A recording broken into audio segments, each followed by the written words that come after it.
আসসালামু আলাইকুম everyone. Lankan premier লিগের এবছরের আসরের ফাইনাল ম্যাচ অনুষ্ঠিত হয়ে গিয়েছে। গতকাল লঙ্কা প্রিমিয়ার লিগের ফাইনাল ম্যাচে শক্তিশালী জাফনা কিংসকে ৫ উইকেটে হারিয়ে নবাগত দল গল গ্যালান্টস প্রথমবারের মতো তারা চ্যাম্পিয়ন হয়েছে। নবাগত দল বলার কারণ হচ্ছে গল গ্যালান্টস নামে এর আগে গলের কোনো দল অংশগ্রহণ করেনি। হ্যাঁ, এর আগে গল মার্বেলস অংশগ্রহণ করেছে যারা গত আসরে রানার আপ হয়েছিল। এর আগে গল গ্ল্যাডিয়েটর্স নামে একটা দল ২ বার রানার আপ হয়েছিল প্রথম এবং দ্বিতীয় আসরে। কিন্তু শক্তিশালী জাফনা বলার কারণ জাফনা এবছর রানার আপ হয়েছে ঠিকই, কিন্তু গত আসরে চ্যাম্পিয়ন হয়েছে। এর আগেও ৩ টা আসরে তারা কিন্তু চ্যাম্পিয়ন হয়েছে। তাই সবকিছু মিলে শক্তিশালী জাফনাকে হারিয়েছে গল গ্যালান্টস যারা নতুন নামে এবছর অংশগ্রহণ করেছেন।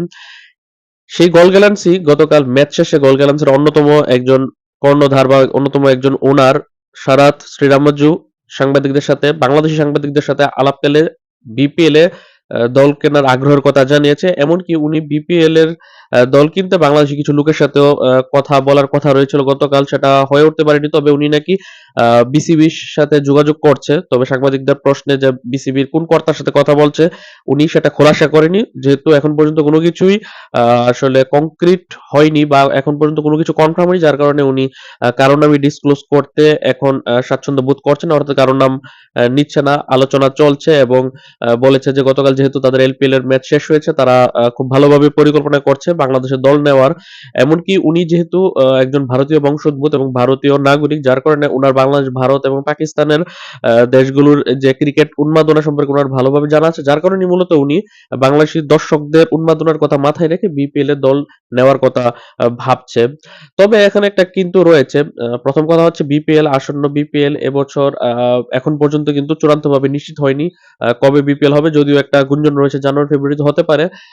আর বিপিএল যদি হয়ও এই গল গ্যালান্সের মালিক পক্ষের বিপিএল এর দল নিতে কিন্তু অনেক ব্যাক পোহাতে হবে এবং শেষ পর্যন্ত দেখা যেতে পারে তারা দল নিতে ইচ্ছুক হবে না। সেটার পেছনে কারণ হচ্ছে আমরা সকলেই জানি যে বিপিএল এ কখনোই কোনো বেটিং ওয়েবসাইটকে প্রমোট করা হয় না, জুয়ার প্রতিষ্ঠানকে প্রমোট করা হয় না। অন্যদিকে লঙ্কা প্রিমিয়ার লিগের প্রত্যেকটি দলই কিন্তু তাদের মূল স্পন্সরই থাকে এই বেটিং ওয়েবসাইট গুলো, যার অন্যতম গল গ্যালান্সের স্পন্সর কিন্তু একটা বেটিং ওয়েবসাইট, যার কারণে তাদের দলেও হয়ে খেলা দুই বাংলাদেশি নুরুল হাসান চৌহান, মেহেদী হাসান মিরাজরা কিন্তু তাদের জার্সিতে স্টিকার বা ট্যাপ আটকে কিন্তু তারা ম্যাচগুলো খেলেছে।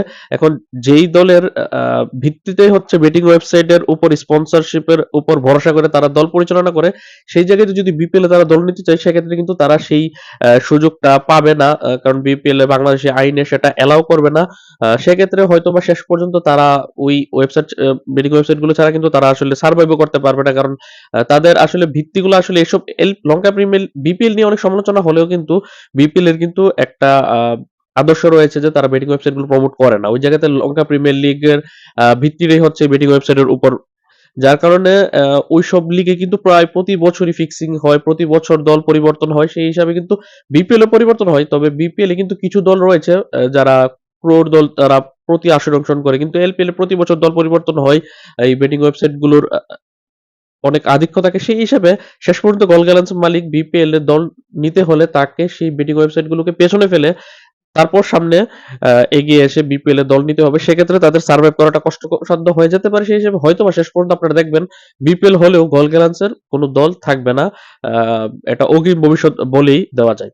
আপনার মতে এই গল গ্যালান্সের মালিক পক্ষের যেই বিপিএল এর দল নিতে আগ্রহ কথা যে বলেছে, এটা কি সত্যি তারা শেষ পর্যন্ত কিনবে, নাকি এটা একটা ধরনের স্ট্যান্ডবাজি ছিল মূলত আলোচনায় থাকার জন্য? আপনার মতামত অবশ্যই কমেন্টে জানাবেন। আল্লাহ হাফেজ।